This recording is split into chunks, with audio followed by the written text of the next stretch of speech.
Boa noite, queridos. Estamos aqui mais uma vez, agradecendo primeiramente a Deus pela dádiva da vida, onde estamos com o propósito de refletir a doutrina espírita como alimento da alma, como as lições sublimes de amor que nos fortalece nesta caminhada. Para isso é preciso pedir também uma assistência desse irmão divino, Jesus, que possa, diante deste propósito, nesse instante, nos inspirar com sabedoria, para que possamos refletir diante desses aspectos que estamos citando, o melhor de aprendizagem para cada um de nós. O tema de hoje são as bem-aventuranças, um tema excepcional da mensagem espírita, porque ele reflete as nossas necessidades de todos os dias, as nossas necessidades diárias, aflições, problemas, desencontros. Esse evangelho, essa bem-aventurança, ela é exatamente para que a gente reflita um ponto onde nós estamos e como aprender essas lições de hoje para nos sustentar na caminhada, para que o nosso jugo tenha uma nova direção e o nosso fardo seja mais leve. Jesus, quando nestas bem-aventuranças, qual era o propósito dele? Dizer que apesar das nossas dificuldades, há a proposta de que somos seres felizes para uma vida espiritual. A palavra bem-aventurança tem um significado de felizes. Então, por que felizes para os desencontros da vida? E a gente vai conversando aos poucos hoje. Logo mais, à medida que o pessoal está entrando, a gente está se organizando para fazer essa reflexão melhor. Queria dizer ainda que, a respeito das bem-aventuranças, Mahatma Gandhi, ele disse assim: se perdessem todos os livros sacros religiosos e só se salvasse o Sermão da Montanha, nada estaria perdido. Mahatma Gandhi. O que ele quis dizer com isso?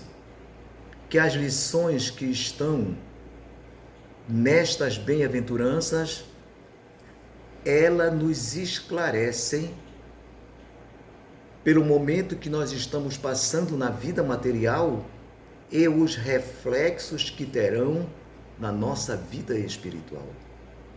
Ela é, então, uma mensagem de engrandecimento, ela é uma mensagem de conforto, de esperança, mas, acima de tudo, uma mensagem consoladora para as nossas vidas diante desse momento, principalmente, que estamos passando. Com isso, nós precisamos dizer, já começando na parte introdutória, que o Sermão do Monte, ele foi dito, ensinado à beira do mar da Galileia, aos pés do Monte das Beatitudes, hoje conhecido como os Montes das Bem-aventuranças, lá na Galileia, nas montanhas que faz parte das condições geográficas daquele lugar, Jesus subiu para ensinar aos discípulos, para pregar aos seguidores, para pregar ao seu ministério e à população as bem-aventuranças das quais nós estamos falando. Esse foi um dos locais escolhidos por Jesus para que ele transmitisse os seus ensinamentos, não apenas para os seus discípulos, mas principalmente para o povo que o assistia, colocando na presença de Jesus a esperança maior da própria vida. Então, quando Jesus pronunciou as bem-aventuranças, e sabendo que bem-aventurança significa dizer felizes, nós poderemos substituir a expressão dizendo felizes os pobres de espíritos, felizes aqueles que choram. Não estou lendo bem-aventurados, eu estou lendo o significado. Felizes aqueles que têm fome e sede de justiça. Felizes os misericordiosos, os puros de coração, os pacificadores, os que sofrem a perseguição da justiça. Então, todas essas bem-aventuranças, substituindo pela palavra felizes, aí vem aquela indagação em cada um de nós. Por que que Jesus chamou de felizes, por exemplo, aqueles que passam por dificuldades? Aqueles que carregam os conflitos interiores ante uma sociedade que escravizava o povo judeu. Em que sentido Jesus veio trazer essa mensagem? Então, quando viu a multidão aguardando a sua palavra de consolo, de esperança, o seu ensinamento, o mestre sobe, conforme nós falamos, no monte a ensinar, mas ele traz uma mensagem, dirá Humberto de Campos no livro Boa Nova, é imprescindível empenhar as nossas energias, dizia Jesus, a serviço da educação do povo, naturalmente, com quem ele falava. Não falava uma educação intelectual, mas uma educação moral, uma educação espiritual. Ajudemos o povo a pensar, a crescer, a aprimorar-se diante da conduta que todos nós temos, que é o nosso aprimoramento espiritual. Jesus falava e o povo, ávido de conhecimento e de amor, sentia-se envolvido por aquela mensagem consoladora.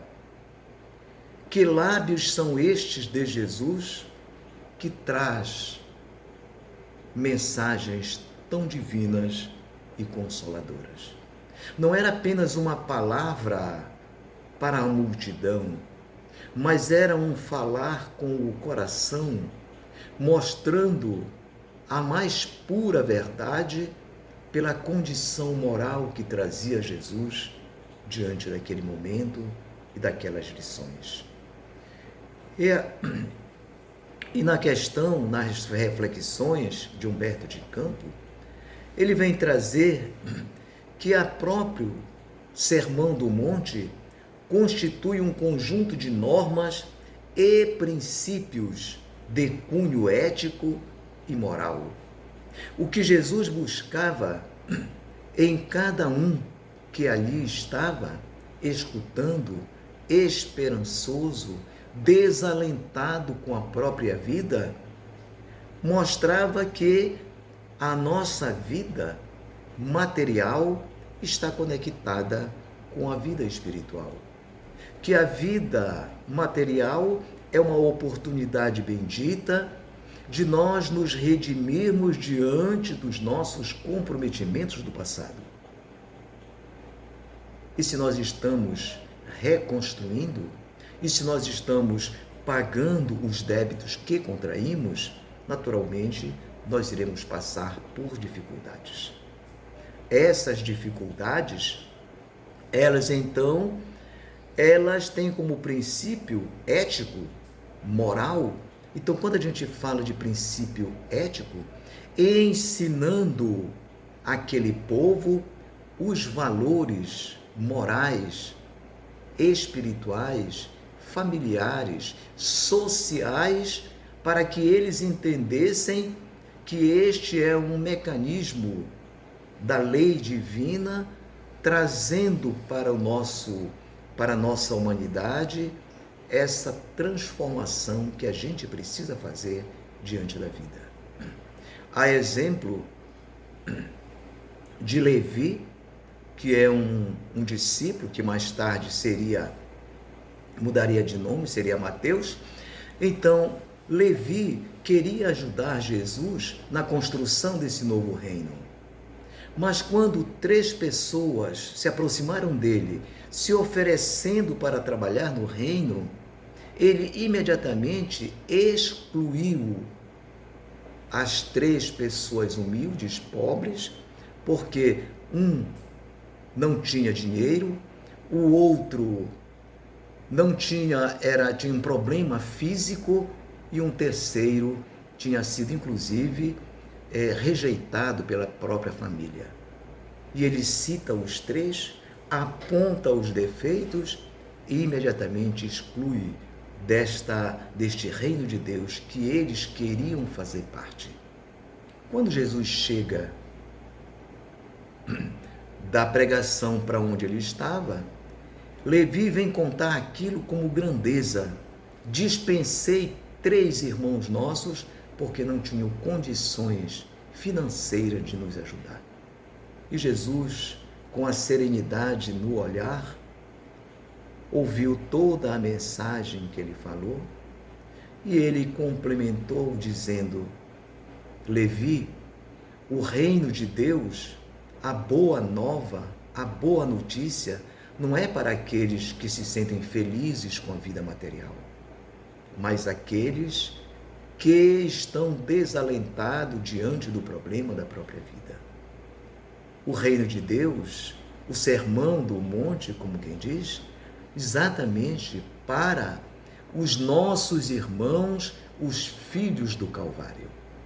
As pessoas que trazem os problemas internalizados dentro de cada um deles. As pessoas que precisam de alento, as pessoas que precisam de compreensão, que somos nós diante das nossas dificuldades. Estamos contando a história de Levi, porque mais tarde no Sermão do Monte estará presente Levi e estarão presentes aqueles irmãos que foram excluídos por Levi para não participarem do reino de Deus. Na lição do monte, eles estariam incluídos e Levi simplesmente os tirou daquela relação. Então são esses aspectos que a gente precisa entender quando Jesus pronuncia no Sermão do Monte, nas bem-aventuranças, os aflitos, porque serão consolados. Estava falando com quem? Com esses 3 irmãos que tinham sido excluídos por Levi. Observem, quem são os que choram? Somos cada um de nós. Quem são os que se apavoram diante da vida? São essas pessoas que precisam de consolo. O Sermão do Monte, sede felizes, vivendo sem nada, com suas dificuldades financeiras, mas a vida no decorrer, as nossas dificuldades, as nossas, vamos dizer assim, os nossos conflitos, as nossas aflições, dirá o Evangelho, são a forma de pagar os débitos contraídos no nosso passado. A dor, portanto, já que estamos falando bem-aventurados aflitos, a dor, portanto, é a bênção depurativa que corrige o nosso passado comprometido com a própria lei. Devemos aproveitar a luz que existe na dor, não só a dor pela dor, mas as lições que nós precisamos tirar dessa própria dor.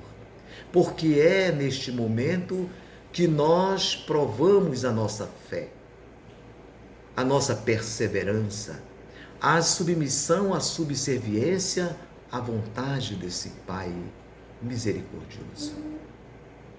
E quando nós passamos por essas dificuldades com resignação, pois terão, dirá o Evangelho, pois terão centuplicados a alegria que lhes falta na terra. Quando se paga com resignação, com conformismo, consciente que nós estamos pagando uma dívida do passado, para que possamos, diante desta dívida paga, nos libertar, para que o nosso fardo se torne mais leve, como disse Jesus no próprio Evangelho. Bem-aventurados pobres de espíritos, nós tiramos alguns para comentar, pois o nosso tempo não comporta todas as bem-aventuranças. Bem-aventurada os pobres de espíritos, porque deles é o reino do céu. Jesus então está falando dos planos vibratórios elevados. Os pobres de espíritos, no seu sentido evangélico, aqueles que têm consciência da sua pequenez diante de uma lei divina, das forças superiores que nos regem os nossos caminhos, que nos conduzem para a felicidade. Nós somos, então, segundo o Evangelho, criaturas. Devemos compreender que existe um Criador. Devemos, então, como disse Jesus na frase célebre da sua oração, Pai Nosso, seja feita a vossa vontade. Trabalhar com a humildade, reconhecer o que temos, mas reconhecer acima de tudo o que não temos, o que nos falta.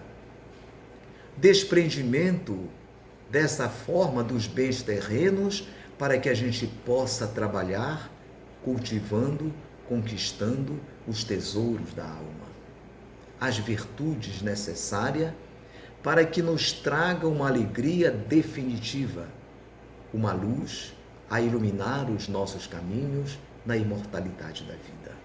A libertação por uma escolha espiritual, a libertação da vida material diante de uma opção de trabalhar o espírito imortal. Iluminação desta forma interior, para que a gente alcance, nós devemos viver com sabedoria. Nós devemos viver buscando uma integração na relação com o outro, para que o outro um dia seja tratado por mim com irmandade. E à medida que eu vejo na sociedade, na convivência com o outro, o meu próprio irmão, é a forma humilde de reconhecer um Pai daquela humanidade, o Pai nosso, que estais no céu. E se reconhecemos uma paternidade divina, é porque o meu irmão, é porque as pessoas que convivem comigo, eu posso chamar também de irmão. Mas não apenas na pronúncia da palavra irmão, mas no tratamento afetivo, fraternidade, indulgência, perdão. Este que é o tratamento que estamos predestinados a buscar diante da nossa caminhada. Portanto, quando nós falamos bem-aventurados, quando nós dissemos bem-aventurados são os felizes, aqueles que passam por este momento no nosso planeta, nessa escola, dirá Divaldo Franco, através de Joana de Ângeles, que ninguém, nenhum de nós, passará por esta terra sem que façamos transformações. Não passamos jamais inalteráveis. Joana de Ângeles quer falar dos nossos sentimentos, do nosso coração, a dor modificando a nossa própria vida.